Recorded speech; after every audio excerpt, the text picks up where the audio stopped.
जनतेच्या अभिव्यक्ती स्वातंत्र्यावर गदा आणणाऱ्या जनसुरक्षा विधेयकाच्या विरोधात जनसुरक्षा विधेयक विरोधी संघर्ष समिती ब्रह्मपुरीच्या वतीने 25 जुलै रोजी छत्रपती शिवाजी महाराज चौकात धरणे आंदोलन करण्यात आलं।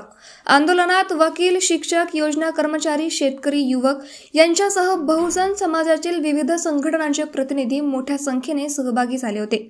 उपस्थित मान्यवरांनी जनसुरक्षा विधेयक हा कायदा जनतेच्या सुरक्षेसाठी नसून सत्ताधाऱ्यांच्या हितासाठी असल्याचे स्पष्टपणे सांगितले।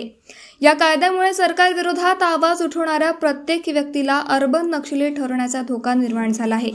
या संधीची कोणतीही स्पष्ट व्याख्या विधेयकात नसल्याने शिक्षकांनी मागणी केली, वकिलांनी मतं मांडले, पत्रकारांनी सत्य लिहिले, शेतकऱ्यांनी व कर्मचाऱ्यांनी मोर्चा काढला तर त्यांनाही देशद्रोही ठरवले जाऊ शकते। त्यामुळे हा कायदा लोकशाहीला संपवणारा, भीतीदायक आणि जनविरोधी असल्याची तीव्र प्रतिक्रिया आंदोलकांनी व्यक्त केली। यानंतर विधेयकाची प्रतिकात्मक होळी करण्यात आली। आंदोलनानंतर उपविभागीय अधिकारी व तहसीलदार यांच्यामार्फत राज्यपाल यांना निवेदन सादर करण्यात आलं।